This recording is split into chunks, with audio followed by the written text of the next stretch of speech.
नमस्कार प्यारे बच्चों, कैसे हैं आप सभी। मैं आशा करता हूं कि आप लोग बहुत अच्छे होंगे, स्वस्थ होंगे और आप सभी की पढ़ाई भी बहुत ही अच्छी चल रही होगी। तो बच्चों, आज का ये क्लास आपके लिए बहुत ज़्यादा इम्पोर्टेंट होने वाला है, क्योंकि इस क्लास में हम लेके आए हैं आपके लिए क्लास 12th केमिस्ट्री का ऑर्गेनिक केमिस्ट्री से top 50 most important objective question. बच्चों, ऑर्गेनिक केमिस्ट्री के ये सारे ऐसे सवाल हैं जो आपके बोर्ड एग्जाम में हर एक बार रिपीट होते हैं। तो इस क्लास को बिल्कुल ध्यान से देखिएगा और आज के क्लास में दिए जाने वाले सभी प्रश्नों को सभी साथी अच्छे से याद करते चलिएगा। ओके, चलिए फिर क्लास को स्टार्ट करते हैं। आप हमारे साथ नए जुड़ रहे हो तो इस विद्या आनंद चैनल को सब्सक्राइब कर लीजिएगा। ओके, देखिए पहला नंबर सवाल आपके सामने है बच्चा पार्टी, तो सभी बच्चे आंसर को लगाते चलिएगा कि इस 50 में आप कितना सही कर पाते हो। ओके, देखिए पहला नंबर सवाल है, उष्मा और विद्युत का अच्छा चालक कौन है। निम्नलिखित में कौन सा है जो उष्मा और विद्युत का अच्छा चालक है। आप बता के चलते हो सर ग्रेफाइट हो जाएगा, तो 1 का ऑप्शन नंबर सी जितने बच्चे लगाए हो उन सभी का सही हो जाएगा। ओके, चलो नेक्स्ट ये नंबर सवाल आपके सामने है, बता दो। दूसरा नंबर सवाल है, निम्नलिखित अपर रूपों में कार्बन का सर्वाधिक प्रतिशत अधिकतम होता है किसमें। तो ये भी ग्रेफाइट में होता है। 2 नंबर सवाल का जवाब भी आप ऑप्शन नंबर सी लगाओगे। ओके, चलो तीसरा नंबर सवाल का जवाब जल्दी से आप लोग लगा दो। हीरे में कार्बन का संकरण क्या होता है। ये सारे प्रीवियस ईयर क्वेश्चन है बच्चों, जो ऑर्गेनिक केमिस्ट्री से आपके एग्जाम में कई बार लगातार पूछे गए हैं। हीरे में कार्बन का संकरण क्या होता है, sp3 होता है। 3 नंबर सवाल का जवाब ऑप्शन नंबर ए हो जाएगा। चलो फोर्थ नंबर सवाल का जवाब जल्दी जल्दी से आप लोग बता दो। कार्बनिक यौगिक में तत्व उपस्थित होना चाहिए। देखो कोई ऐसा यौगिक है, देखो यहाँ पे कार्बनिक यौगिक स्पष्ट करा गया, तो इसमें कार्बन का होना आवश्यक है ना जी। मानो किसी की शादी है और उसमें जिसका शादी है वो ना हो, तो फिर ऐसा नहीं हो पाएगा ना। इसीलिए कार्बनिक यौगिक में कार्बन का होना तो आवश्यक है, यानी कि ऑप्शन नंबर बी आप लगा के चलते हो। चलो पांचवा नंबर सवाल का जवाब जल्दी से आप लोग बता दो। कार्बनिक ठोस की शुद्धता का लक्षण क्या है। कार्बनिक ठोस बच्चों, उसका शुद्धता का जो लक्षण होता है उसका गलनांक होता है, मेल्टिंग पॉइंट होता है। ऑप्शन बी आप लगाओगे। क्या लगाओगे बच्चों, मेल्टिंग पॉइंट होता है। चलो नेक्स्ट बताओ आप लोग क्या हो जाएगा। 6 नंबर सवाल है, फटाफट से आप लगाते चलो। एल्कील हैलाइड को अल्कोहल में बदला जा सकता है किस अभिक्रिया के द्वारा। एल्कील हैलाइड को बच्चा पार्टी किस अभिक्रिया के द्वारा अल्कोहल में बदला जाता है, तो वो होता है विस्थापन अभिक्रिया, जिसे आप अंग्रेजी में डिस्प्लेसमेंट रिएक्शन कहते हो। और बहुत सारे बच्चे का ये रहता है कि सर आप इंग्लिश में भी पढ़ा करो ना, आप इंग्लिश में पढ़ोगे तो हम इंग्लिश मीडियम वाले बच्चों का भी फायदा होगा। बच्चों देखो, अगर दोनों मीडियम को पढ़ने लगे तो अगर कोई क्लास अगर 40 मिनट का है तो वो सीधा 80 मिनट का हो जाएगा। फिर तो आप बोरिंग सा होने लगोगे, सर ये बड़ा बड़ा क्लास देने लगे आप। इसीलिए आप इंग्लिश मीडियम के बहुत कम स्टूडेंट है हमारे साथ, इसलिए आप देख लिया करो, हम इंग्लिश में भी टाइप कर देते हैं। ओके साथी, चलो आप बताते हो ना कि सर क्वेश्चन मस्त होता है लेकिन इंग्लिश में बोला करो, तो बच्चों इंग्लिश मीडियम के लिए हम इतना कर रहे हैं, तो इससे अधिक हमें लगता है कि नहीं हो पाएगा। ओके, हो सकेगा तो बीच बीच में हम बोलते चलेंगे, लेकिन आप लोग अच्छे से पढ़ा करो। देखो जिंक और जल के साथ क्लोरोफॉर्म के अवकरण से क्या प्राप्त होता है। जिंक और जल के साथ क्लोरोफॉर्म के अवकरण से क्या प्राप्त होगा ये बताओ। मेथेन प्राप्त होता है। ऑप्शन नंबर डी बिल्कुल करेक्ट हो जाएगा। इस क्लास में हम उतना एक्सप्लेन नहीं करने वाले हैं, आप लोग ये देखो कि किस प्रकार का क्वेश्चन आता है एग्जाम में। चलो 8 नंबर सवाल का जवाब बताओ। एल्कील हैलाइड का उपयोग निम्नलिखित में से किसके निर्माण में होता है। तो एल्केन के निर्माण में भी होता है, एल्कीन के निर्माण में भी होता है और अल्कोहल के निर्माण में भी होता है, यानी कि इनमें से सभी आपका करेक्ट आंसर डी हो जाएगा। ओके, चलो बच्चा पार्टी आप लोग क्लास को सभी बच्चे लाइक करते चलिएगा। चलो नेक्स्ट बता दो, सामान्य सूत्र CnH2n+2 वाले कौन से यौगिक होते हैं। देखो एक होता है CnH2n+2, यहाँ पे याद रखना, एक होता है CnH2n+2 होता है, एक होता है CnH2n होता है और एक होता है CnH2n-2 होता है। ये होता है एल्केन के लिए, यानी कि ये यहां से ये ले लो, उसके बाद एल्कीन का ये हुआ और एल्काइन का ये हो गया। तो बताओ यहाँ पे है कि CnH2n+2 यानी कि ये वाला बात है, तो ये एल्केन पे लगता है। ऑप्शन ए करेक्ट हो जाएगा। ओके बच्चा पार्टी, देख रहे हो ये सब प्रश्न भी एग्जाम में आता है जो कि 10th वाला है। चलो नेक्स्ट बता दो आप लोग, 10 नंबर सवाल है कि इथेन में कार्बन का संकरण क्या होता है? The hybridisation of carbon in ethane. बच्चों बताओ 10 नंबर सवाल का जवाब क्या होगा? sp3, ऑप्शन ए करेक्ट है। चलो 11 नंबर सवाल का जवाब आप लोग बताओ, इथाइन में पाई बॉन्ड की संख्या कितनी होती है? इथाइन पूछा गया है, जल्दी से बता दो इथाइन में पाई बॉन्ड की संख्या कितनी होती है? आप बता के चलोगे 2 होती है। कितनी होती है बच्चा पार्टी? 2 होती है। ऑप्शन नंबर कौन सा होगा? बी हो जाएगा। चलो नेक्स्ट बताओ आप लोग, 12 नंबर सवाल है, कार्बन की संयोजकता कितनी होती है? बहुत सारे बच्चे हैं जो इनका परमाणु ये संख्या लगाने लगते हैं, सर परमाणु क्रमांक कितना होता है बताओ तो एक बार। परमाणु क्रमांक कार्बन का कितना होता है? आप बताओगे 6 होता है, लेकिन कार्बन की संयोजकता बच्चों यहाँ पे वैलेंसी पूछा गया 4 होता है। ऑप्शन डी आपका करेक्ट हो जाएगा। ओके चलो नेक्स्ट बता के चलो आप लोग, 13 नंबर सवाल है, एल्कीन निम्न में से कौन सी अभिक्रिया देती है? एल्कीन वाला प्रतिस्थापन होगा या फिर योगात्मक? बच्चों ये एडिशन देती है, एडिशन रिएक्शन आप कहोगे। ऑप्शन ए करेक्ट है। चलो 14 नंबर सवाल, ये इंपॉर्टेंट है बच्चों, कार्बन कार्बन यहाँ पे सिंगल बॉन्ड की लंबाई कितनी होती है? कार्बन कार्बन अगर बच्चों आपके सामने सिंगल बॉन्ड की लंबाई हो तो वो होता है 1.54 एंगस्ट्रम। ऑप्शन सी बिल्कुल सही जवाब है 14 का। ओके और अगर पूछे कार्बन कार्बन डबल बॉन्ड तो क्या लगाओगे? वो होता है 1.34। अगर पूछे कार्बन कार्बन ट्रिपल बॉन्ड तो वो होता है 1.20 एंगस्ट्रम। ओके चलो बताओ अगला नंबर सवाल है, एल्कील हैलाइड एवं सोडियम धातु के बीच अभिक्रिया को ऊर्ज अभिक्रिया कहते हैं। ऑप्शन ए करेक्ट है। चलो 16 नंबर सवाल का जवाब बताओ, SN2 क्रियाविधि में किसका निर्माण होता है? SN2 क्रियाविधि में संक्रमण अवस्था का निर्माण है, यानी कि 16 का भी जवाब आप ऑप्शन नंबर बी लगाओगे। चलो नेक्स्ट बता के चलो आप लोग, 17 नंबर सवाल है, अल्कोहल में सक्रिय क्रियाशील मूलक क्या होता है? देखो ये अल्कोहल का होता है, ये एल्डिहाइड का होता है, ये कार्बोक्सिलिक एसिड का, ये कीटोन का है। आप याद रखो बच्चों, ये सब पूछ लेता है एग्जाम में, ये किसका? एल्डिहाइड का, ये कार्बोक्सिलिक एसिड है और ये क्या है? कीटोन है। और अमोनिया का कैसा होता है? अमोनिया का NH3 होता है। 1 डिग्री एमीन वाला कैसा होता है बच्चों? NH2 हो जाता है। उसके बाद 2 डिग्री वाला कैसा होता है? NH हो जाता है। 3 डिग्री वाला कैसा होता है? ये N होता है। ओके ये सब बात बच्चों आप क्या करोगे? याद रखोगे, एग्जाम में पूछेगा आपसे। चलो नेक्स्ट बताओ आप लोग, 18 नंबर सवाल है, एथेनॉल जल में घुलनशील है क्योंकि जल के साथ किसका निर्माण करता है? ये जल के साथ किसका निर्माण करेगा बच्चों? हाइड्रोजन बॉन्ड है। ऑप्शन सी बिल्कुल करेक्ट आंसर है। ऑप्शन नंबर सी आप लगाओगे। ओके चलो आगे बढ़ते हैं, अगला नंबर सवाल का जवाब बताओ, एथेनॉल हो आपके सामने या फिर मेथनॉल हो, प्रोपेनॉन हो, ये सब यही हो जाएगा हाइड्रोजन बॉन्ड। बच्चों ग्लिसरॉल क्या होता है?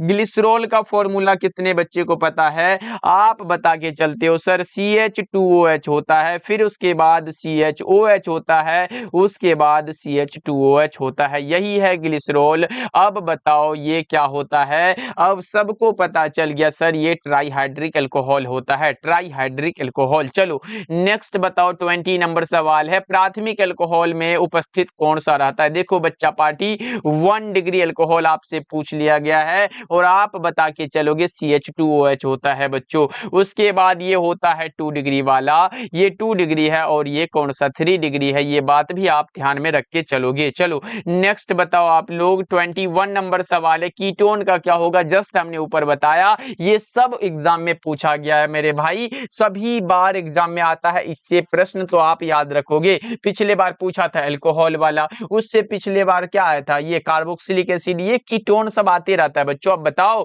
कि कीटोन का क्रियाशील मूलक क्या होगा? हमने बताया ये कीटोन होता है, ये कार्बोक्सिलिक एसिड होता है, ये एल्डिहाइड होता है, ये अल्कोहल होता है। तो आप कंफ्यूजन में काहे पर जाते हो? बताओ CH3COOH का IUPAC नाम क्या होगा? CH3COOH COOH का IUPAC नाम आप बता के चलोगे, एथेनोइक एसिड होता है। क्या होता है बच्चों? Ethanoic acid. Option number B बिल्कुल करेक्ट हो जाएगा। ओके, चलो नेक्स्ट बता के चलो आप लोग, क्या होगा? निम्नलिखित में किस प्रतिक्रिया में नए कार्बन कार्बन बंधन का निर्माण यहाँ पे नहीं होता है? आप बताओ जल्दी से, किस में नहीं होगा? वो होता है कैनिजारो प्रतिक्रिया में। ऑप्शन नंबर सी बिल्कुल सही है। बच्चा पार्टी आप लोग क्लास को लाइक तो कर दियो ना? बताओ एक बार, सभी बच्चे बताओ कि क्लास को लाइक कर दिए हो, जल्दी से बता दो। निम्नलिखित में कौन एकल सेकेराइड है? यहाँ पे मोनोसेकेराइड का बात हो गया और आप बता रहे हो सर फ्रक्टोज होता है, जो कि एकल सेकेराइड मोनोसेकेराइड आप कहते हो। हेक्सोज, ग्लूकोज, फ्रक्टोज ये सब क्या है?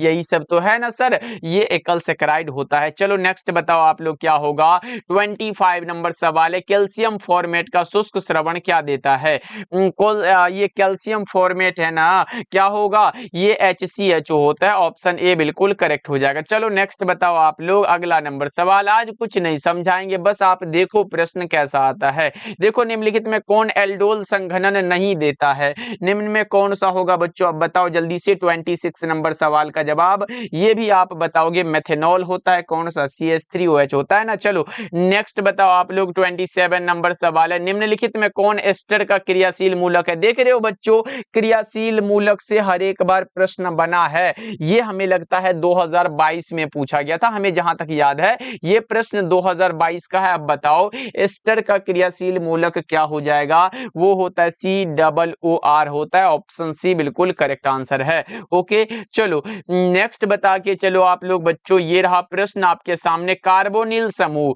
देखो कार्बोनिल समूह का एक बार सूत्र पूछा था तो ये याद रख लो, और इस पर कार्बन का संकरण sp2 होता है। क्या होता है बच्चों? sp2 होता है। ऑप्शन नंबर बी आप लगा के चलोगे, sp2। और बच्चों जितने बच्चे हमारे द्वारा तैयार फिजिक्स, केमिस्ट्री और बायोलॉजी का नोट्स लेना चाहते हो बच्चों, वो PDF फॉर्मेट में मिलता है। बहुत सारे बच्चे हैं जो पूछने लगते हैं कि सर ये बुक भेजते हैं। नहीं बच्चों, इसका हम एक नोट्स बनाए हैं जो कि आपको व्हाट्सएप पे ये PDF के फॉर्मेट में मिलता है, जो कि फिजिक्स, केमिस्ट्री और बायोलॉजी ये तीनों सब्जेक्ट का मिल जाता है, और साथ में हिंदी फ्री हमने बता दिया है। तो अभी तो ऑफर में 199 रखा गया है, तो आप कॉल या मैसेज कर लीजिएगा 7070821685 नंबर पे कि सर हमें 199 वाला फिजिक्स, केमिस्ट्री और बायोलॉजी का नोट्स चाहिए। और बच्चा पार्टी, ये हमारी गारंटी होती है कि एग्जाम में आने की टेंशन आपको नहीं लेना है, वो हम ले लेंगे। बस आप इसे पढ़ने की गारंटी ले लो। एक विषय में आपको 50 से 60 सब्जेक्टिव क्वेश्चन देंगे और 200 ऑब्जेक्टिव देंगे। इतना नहीं पढ़ पाओगे क्या? बस इतना को ही पढ़ना है और विद्या आनंद पे बस आपको भरोसा रखना है। ओके, ये बात आपको भरोसा ही एग्जाम की सफलता तक ले जाएगी। उसके बाद आप एग्जाम के बाद भी आप हमें याद रखोगे। बताओ निम्नलिखित में किसके द्वारा फॉर्मिक अम्ल एवं फॉर्मल्डिहाइड में अंतर स्पष्ट किया जा सकता है? ये बात आपसे पूछा गया है। ये होता है सोडियम बाइकार्बोनेट के द्वारा। ऑप्शन डी करेक्ट हो जाएगा। अगला बता के चलो, पायरोलिग्नियस अम्ल में क्या रहता है? तो ये रहता है 10% एसिटिक एसिड होता है, 10% ही रहता है। ऑप्शन सी करेक्ट हो जाएगा। चलो बताओ 50 तक जाना है, 31 का जवाब बता दो। बेंजीन का सूत्र क्या होता है? ये सब प्रश्न आएगा सर जी, बिल्कुल आता है ना। बेंजीन का सूत्र पूछा गया है, एक बार बताए जल का पूछा था, एक बार बताए तो जल का पूछा था, जो कि सभी बच्चे H2O लगा दिए थे। अब इतना आसान भी पूछेगा तो गलत करोगे। एक बार पूछा था ओलियम का सूत्र क्या है? बच्चों बताओ तो ओलियम का क्या होता है? आप बता के चलोगे H2SO2O7 बता के चलते हो। बच्चों एक बार जानते हो, ये पूछा था कॉपर पायराइट का। देखो जो पूछा वही बता रहे, कॉपर पायराइट अगर आपसे पूछेगा तो आप गलत करोगे क्या? नहीं सर, CuFeS2 हम लगा के आएंगे ना। एक बार पूछा था, कौन सा पूछा था सर? एक बार पूछा था फ्रियोन का सूत्र। बच्चों फ्रियोन नहीं जानते हो, जिसे क्लोरोफ्लोरोकार्बन कहते हो, क्या बोलते हो? CCl2F2। ये सब भूल गए क्या? नहीं सर, नहीं भूले हैं, ये सब बात आपको ध्यान रखना है। अच्छा एक बार पूछा था नाइट्रिक अम्ल का, जानते नहीं हो क्या नाइट्रिक अम्ल का? नाइट्रिक अम्ल का बताओ बच्चों, कैसे चुप हो आप लोग? क्या होगा? HNO3 हो जाएगा। इसी प्रकार से एक बार पूछा था सल्फ्यूरिक एसिड का भी पूछा था, क्या हो जाएगा सल्फ्यूरिक एसिड वाला H2SO4 हो जाएगा। ये सब आता है एग्जाम में, तो ये सब बात आप ध्यान में रखोगे। ओके, चलो आगे बढ़ते हैं। 32 नंबर सवाल बताओ, C2H5NH2 का IUPAC नाम क्या होता है। C2H5NH2 है, इसका IUPAC नाम आपको बता के चलना है, और आप बता रहे हो एथाइल एमीन होता है। चलो नेक्स्ट बताओ आप लोग। 33 नंबर सवाल है, NH3 में N का संकरण क्या होता है। NH3 है, N मतलब अमोनिया है, इसमें N का क्या होगा sp3 होता है। ऑप्शन ए करेक्ट हो जाएगा। चलो नेक्स्ट बताओ। 34 नंबर सवाल है, एक कच्चा पदार्थ जो नायलॉन बनाने में प्रयुक्त होता है वो कौन सा होता है। एडिपिक एसिड होता है। एक कच्चा पदार्थ पूछा गया था। 34 का क्या लगाओगे आप लोग, क्या लगा रहे हो बच्चा पार्टी, ऑप्शन सी हो जाएगा। चलो आगे बढ़ते हैं। नेक्स्ट बता दो आप लोग, बस आप लोग ऑब्जेक्टिव के लिए ऐसे बताए तो यूट्यूब काफी है। ये क्लास अगर आप हमारा देख रहे हो कुछ दिनों से भी, तो आप ऑब्जेक्टिव के लिए निश्चिंत हो जाओ कि आपको कहीं भटकने की जरूरत है। और सब्जेक्टिव के लिए भैया वो नोट्स पढ़ लेना, ऐसे ऑब्जेक्टिव वहां भी मिलेगा, वहां से भी आप एक जगह पढ़ सकते हो सारा नोट्स लेके। उस पे आपको नोट्स में सारा कुछ वहां पे मिल जाएगा, और ऐसे क्लास यहाँ पे आप देख सकते हो। जो फ्री में करना चाहते हो वो क्लास आप देख सकते हो। निम्नलिखित में कौन तापदृढ़ प्लास्टिक है बच्चों। बेकेलाइट होता है। तापदृढ़ प्लास्टिक की बात हो तो बेकेलाइट करेक्ट आंसर है। चलो नेक्स्ट बताओ आप लोग। 36 नंबर सवाल है, निम्नलिखित में कौन सा संगणक बहुलक नहीं है। यहाँ पे नहीं पूछा गया, और बहुत सारे बच्चे गलत कर देते हैं, नहीं को पढ़ना भूल जाते हैं। अब बताओ कौन सा नहीं होगा। आप बताओगे ये कौन सा पॉलीटेट्राफ्लोरोएथिलीन होता है, लेकिन पीटीएफ ही आप याद रखो। चलो नेक्स्ट बताओ आप लोग। 37 नंबर सवाल है, ब्यूना एन और ब्यूना एस क्या होता है, कैसा रबर है ये बताओ। ब्यूना एन तथा एस जो है बच्चों, ये कैसा है, तो ये संश्लेषित रबर है। ऑप्शन नंबर बी आपका सही जवाब हो जाएगा। चलो पॉलीथीन एक बहुलक है, पॉलीथीन इथीन का बहुलक होता है। चलो अगला बता के चलो आप लोग। 39 नंबर सवाल क्या होगा, गन्ने की चीनी के जल अपघटन से निम्नलिखित में क्या मिलता है, ये बता के चलो आप लोग जल्दी से। गन्ने की चीनी के जल अपघटन से निम्नलिखित में से क्या मिलता है, आप बता रहे हो सर इसमें मिल जाता है glucose and fructose. Option number C बिल्कुल करेक्ट हो जाएगा। ओके चलो नेक्स्ट बता के चलो आप लोग। प्राकृतिक रबर एक बहुलक होता है, किसका, प्राकृतिक रबर जो होता है ये किसका बहुलक है, आइसोप्रीन का सर, किसका, आइसोप्रीन का। चलो नेक्स्ट बता के चलो आप लोग, निम्नलिखित में कौन सा प्राकृतिक बहुलक है। अब यहाँ पे प्राकृतिक रबर नहीं है, यहाँ पे प्राकृतिक बहुलक पूछा गया, कौन सा होगा, आप बता के चलोगे। क्या बताओगे सर, प्रोटीन होता है। क्या होता है, प्रोटीन। ऑप्शन नंबर ए आपका सही जवाब हो जाएगा। ओके चलो आगे बढ़ते हैं। 42 नंबर सवाल देखो, विटामिन जो खून को स्कंदित होने में मुख्य भूमिका निभाता है वह कौन सा होगा।